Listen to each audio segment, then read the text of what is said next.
Thanks, Juliet, and thanks, Phil. And I think this is probably going to be one of the most important events of 2021. Actually, I think you've got an amazing lineup of speakers to be congratulated in bringing all of those people together with everyone here.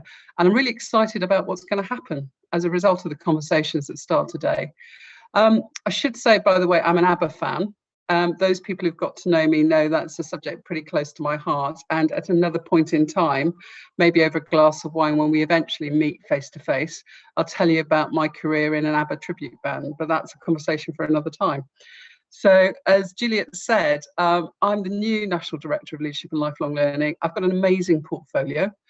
It includes the NHS Leadership Academy, the National Academy, and also 7 regional academies, of which you've got a great academy in the Northwest and the Northeast. So 2 brilliant academies in this patch. And there's loads of work that they've done over the lockdown period to support leaders and to support cultural change. I'm going to tell you a little bit about that, but as you would expect, there's a clue in the name. And the thing I want us to think about in this initial conversation is really the role of leadership in relation to culture change and our role as leaders and how we actually affect that culture change. And if there are a couple of ideas I just want to leave you with by the end of my conversation today with you, it's really thinking about how leadership is changing and how it's changed as a result of COVID. It's also looking at the real essence of the people plan, which is really about belonging. So if there was one word that summed up what we're trying to achieve in terms of culture change across the service, it's about how we can drive a greater sense of belonging across all of our people. And a key part of that is how we lead with compassion and for inclusion. And I think this is a really important distinction because we often talk a lot about culture and culture change, but I want us to revisit today what we're changing for. So the big question is culture for what? And finally, this is a story in our culture change conversations over the next 48 hours of creating a new norm. So I want us to think about what does that new norm look and feel like, how we're going to judge our success and how we're going to know that we've made a difference. So that's really the presentation in a nutshell, but I want to use some examples and show you some ideas to get you inspired and thinking. So Lauren, first slide, please. So as Phil said, you know, we are living in interesting times, and a couple of things that I want to pull out in a bit more detail is, you know, first of all, the defining piece around the COVID changes and the COVID experience that we'll look back on in years to come will be around its impact on health inequality. And the fact that if you are Black, Asian or minority ethnic, you're 3 times more likely to die from COVID. Now, that's not COVID's fault. That's the accumulation of many, many years of discrimination and systemic racism, poverty and inequality in our social fabric and in our workplace cultures. Okay, I want to highlight that. I also want to highlight the impact of technology. When I was looking at the long-term plan, which is only a couple of years old now, the long-term plan actually looks a bit dated already. I was looking at it again last night and thinking, what a step we made in terms of technology. You know, 18 months ago, we were talking about how we could digitalize patient care. And here we are. Picture of the guy on the slide here is a guy in Imperial College Hospitals with a Microsoft HoloLens on. And for those technology geeks amongst you, you know Microsoft HoloLens is an augmented reality technology. It allows you to both communicate with other people who can see through your mask. It allows you to see patient records. It allows you to practice some scenarios, particularly useful in surgery, this tool. But what's interesting about this is that during COVID, some kind of innovative doctors have started to use the HoloLens technology to do virtual ward rounds and save on PPE and actually also keep their colleagues safe. And of course, Juliet mentioned right up front, our colleagues have played a pivotal role in helping this country get through this great kind of crisis, and they're tired, they're exhausted. We know that many of them are rethinking their role in relation to the psychological contract that they have around working with us in the health service. Many of them have been energized, but also equally a number of them are thinking, what's next for me? And on a kind of on a positive note, there's also been a rise in leadership, and I want to mention that because what we've seen when we did a survey at the Leadership Academy in autumn 2020 is that we've seen a phenomenal change of attitude to leadership, and people are starting to think about leadership in a much more democratic way. So leadership is now, people are thinking about leadership more as a verb than a noun. They're thinking about leadership practice rather than leadership status, because the coronavirus pandemic has enabled people to step up, take on new responsibility, and act in an empowered way, which typically in kind of the pre-COVID times, they didn't have the license to operate in. And I think this is really important because you will know this in the people that you talk about, and particularly today of all days, around the impact of COVID. So many people are saying, we don't want to go back. Yeah, we don't want to go back. We want to go forward. And so one of the big culture and leadership questions to think about here is, how are we changing? And what are we going to keep? And how are we going to lead in the future? And how will it be different? And the vaccine program is going to be ongoing. It's going to be a big operational strain on the service, the recovery of services. I know a number of people are anxious about how that's going to play out. But also, I love this picture of the guy with the flowered face mask, because I think, going back to where I started on this story around inequality and difference, people don't want to go back to their closets. They don't want to go back to being homogenized. They want to be seen for who they are, and in all of their myriad of identities. And actually, they wanted to be accepted into the group and into the culture. And frankly, everyone who's interested in culture is going to mean that we're going to need to rethink our whole approach about what norms we're thinking are acceptable and what we're aiming for. Even if we think just about compassion, it isn't enough. And I really want us to think about how we can put inclusion first in order to be compassionate. Laura, next slide, please. So let's go back to the long-term plan and the people plan. And I think it's important to see that the long-term plan was really about social and cultural change around healthcare. It's also around looking at digital. And I know a number of you here today will be digital specialists. Question for you is, how are you using digital and patient care to actually make your people feel like they belong more? Yeah, how are you thinking about this? How are people front and center of the changes that you're making? How are people brought together? How is their imagination utilized? How are the stories around what's working, what's not working, feeding into the design changes that you're making around your technology, around your systems? The other big point about this, of course, to remember is that when you think about what really the long-term plan is aiming for, the long-term plan is aiming to move the health service into a well-being service, to get up the chain in terms of preventative healthcare, and also to think about really addressing underserved communities and removing health inequality. Now, these factors are all important when we think about what does that mean for the culture that we're trying to create and the leaders that we're trying to build. Laura, next slide, please. And I know a number of you are cultural experts in the group, but I think it's worth going back to what do we mean by culture and how is it actually created? And I love this little definition here. This is my kind of go-to definition. And the one bit I would always talk to is basically culture is what happens when, depending on what leaders pay attention to and how they behave and the actions they take.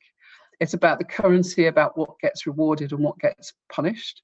And it's also about how resources are allocated.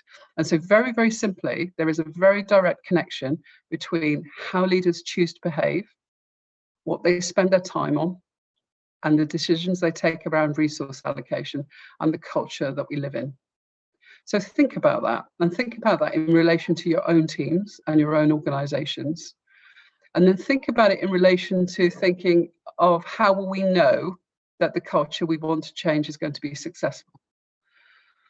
Now, you've just seen the results of the staff survey, and we've just seen the results of the RES survey. My team in the Leadership Academy has done some really interesting research to start to look at the relationship between staff survey, RES, and CQC ratings, and also the behaviour of leaders. And we can see that there is a correlation, there is a correlation between the way leaders are behaving and the outcomes that they get in those three big outcome measures. And you can see that the organisations with the highest ratings around staff survey and engagement results, and the organisations who are starting to move the dial on RES indicators, are also the same organisations who are getting good and outstanding in CQC ratings.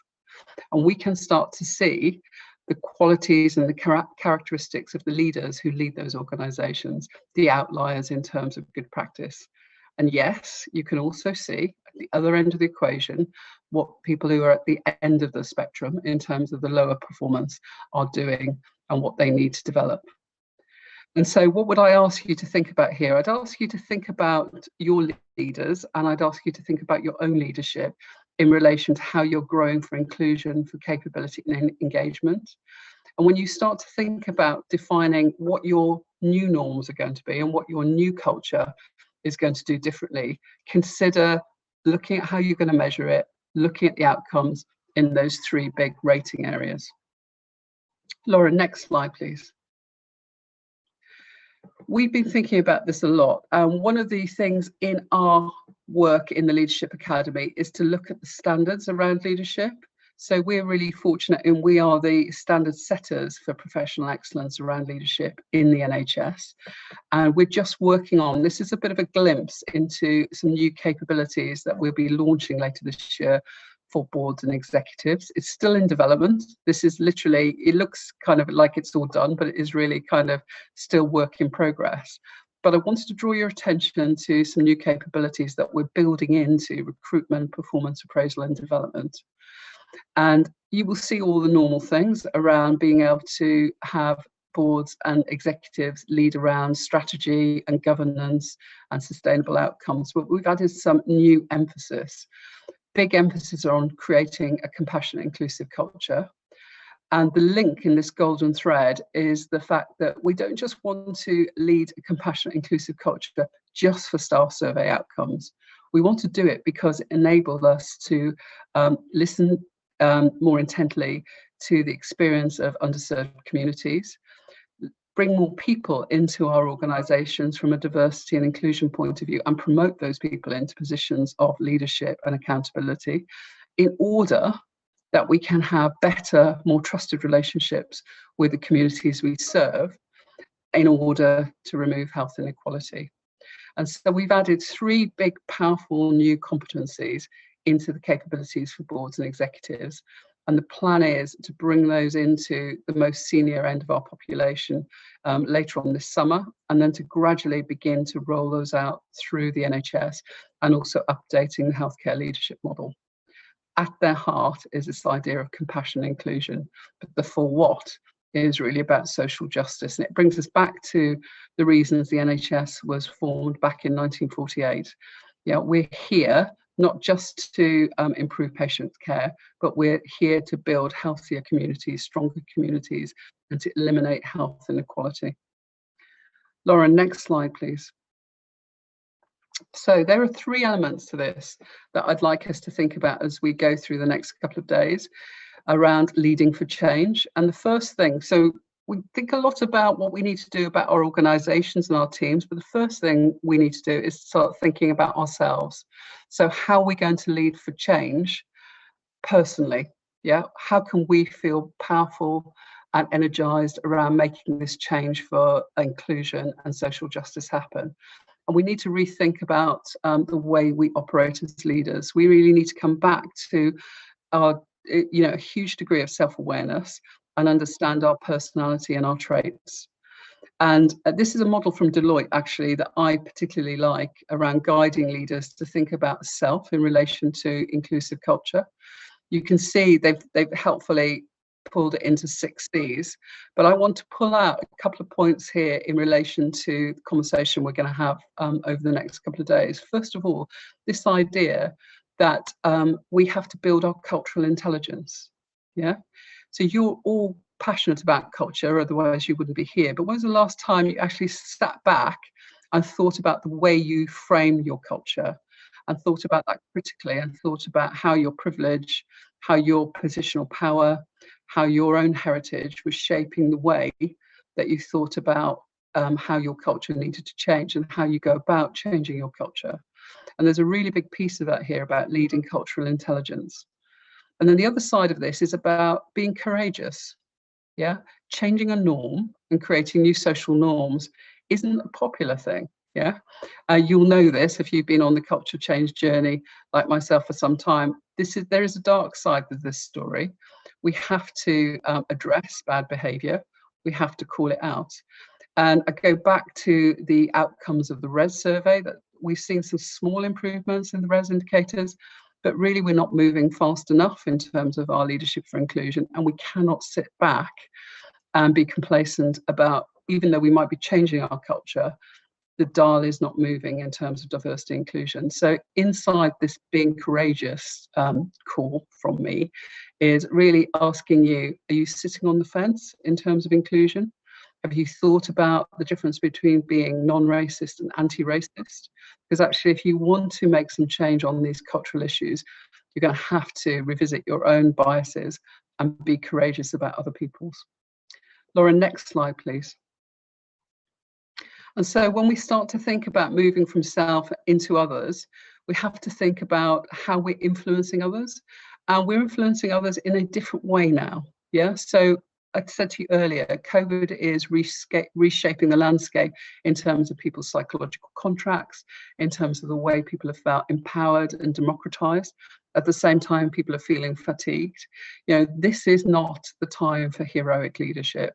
This is not a time for gung-ho change management. It's more subtle.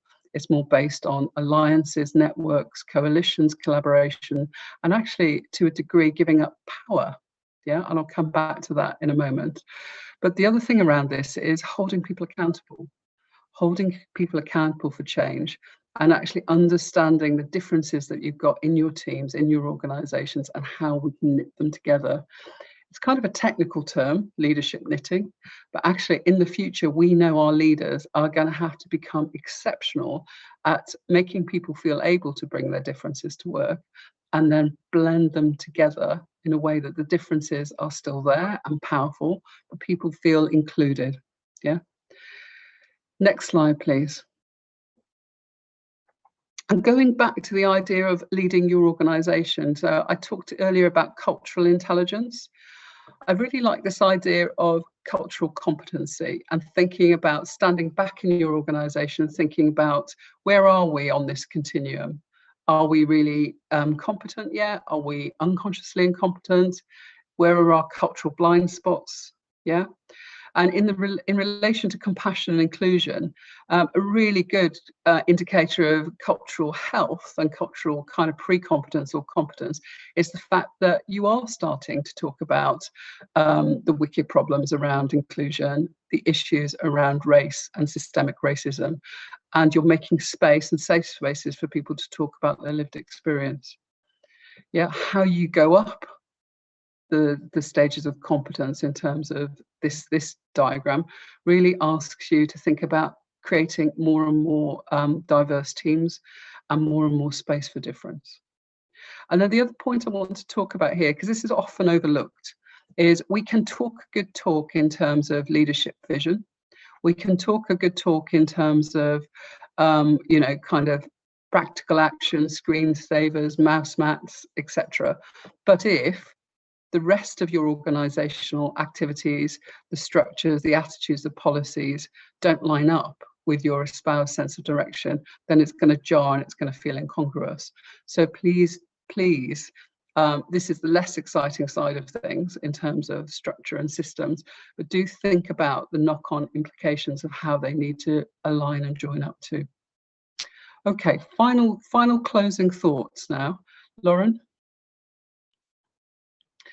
Some of you, if you haven't seen this, a very famous Derek Sivers TED talk around leading for a movement. Why I want to call this out is because I do think, actually, when we think about change and change management now going forward, we have to kind of rethink our approach to change management. So it's no longer linear. It's no longer phased and staged. We're not all on the same journey, actually. And I want us to think about social movement theory in relation to making change happen. Now, if you haven't seen this video, the famous video is called Dancing Guy. Yeah, and it tells the story of what happens when one person chooses to change the norm and to be innovative, and then how that has an impact on the people around them. Now, I don't want to go into that in more detail, but it's just a famous touchstone if you're not familiar with it. But it starts to rethink the idea of change and culture change and how, as leaders, you can influence that. And fundamentally, sitting behind this is the whole idea that you've got to, so not your most senior leaders, by the way. Yeah, we can talk a lot about the most senior leaders, but really my invitation for you guys listening to this conference over the next 48 hours is, what's the role model? You know, what sort of role model do you want to be? What change are you going to demonstrate by your behavior and by your actions? And so in summary, yeah, how are you going to bring about a new norm? How are you going to change your culture and make it more inclusive and compassionate? Well, the first thing is to recognize your own privilege, to sit down and look deeply at yourself and understand your own biases. A lot of the research says, the bias, our own internal biases, and we've got them for good reasons, but these are the things that are Achilles' heels as leaders. These are the things I'm convinced are the things that stop change happening well. So when I was talking to Juliet earlier, and she was saying how this network and your networks are fascinated about what makes change work or make change not work, fundamentally believe that understanding your own leadership bias is absolutely critical in whether or not that change happens well, because people will see it and people will read you. And you know this great phrase about believe what people, when they show you themselves the first time, that's who they are. So people will read your behavior and your bias through your actions. But also, don't just think about the end mission and the end goal. Think about the unmet needs in the communities and populations you serve and in your workforce. Where are the wicked problems? The biggest wicked problem I think the health service has got is around inclusion and diversity and progression. Yeah, have you got a handle on that? Have you defined the problems sitting behind that? Do you know the root causes? Have you looked at it from a systemic way? And once you've done that, think about the why. Yeah, think about why this matters and what is it that it matters for, and who does it matter for? Yeah, one of the other key questions once you've got the why established is, who are you serving? So in your change and your change stories, who are you serving? Start with the small stories and the small examples. Movements don't often start large, they start small. They start in moments of discomfort and discontent. Yeah, where are those small points? Yeah, where can you energize people? And how are you going to redistribute power? So when did you last think about power as a change leader and culture, and think about it critically? The whole idea of becoming more inclusive means that if you're the change leader, you're going to have to give some of your power up. And then moving through to the things that you'll know about symbols and storytelling, but I also want to talk about creating safe havens. So when you're dealing with systemic racism, when you're trying to overturn a culture which isn't fully inclusive, creating safe havens, particularly safe havens in relation to well-being at the moment, absolutely critical, absolutely critical. And then finally, if you want to do this really well, you're going to have to embrace the empathy and the friction, and you're going to have to live with both, sometimes simultaneously. Point on friction, a final point on friction. I think friction is an indicator that your norms are changing, that actually some of the cultural change that you're trying to affect is starting to work. So as culture change leaders, pay attention to the points of friction and spend time listening to the lived experience and engaging people. It's not a question of winning people over. It's a question of empathizing, standing in their shoes and listening to how they can be belong in your change, belong in your culture, and adapt your change story to accommodate those thoughts and those ideas too. And then finally, just the final thought I want to leave you with really is a moment of inspiration for all of you on this fantastic 2-day conference, is this wonderful quote from Margaret Wheatley in relation to culture and leadership. And I think it's so relevant right now, and today of all days, that leadership, particularly leadership around culture change, is a radical act. And the radical act is about how you create the places, the safe spaces that I've just talked about, and the opportunities of processes for people to come together, to share their lived experience, to knit together the new type of culture that you want to create based on everyone's different experiences, not just the experiences of people who are at the top or who have the power today.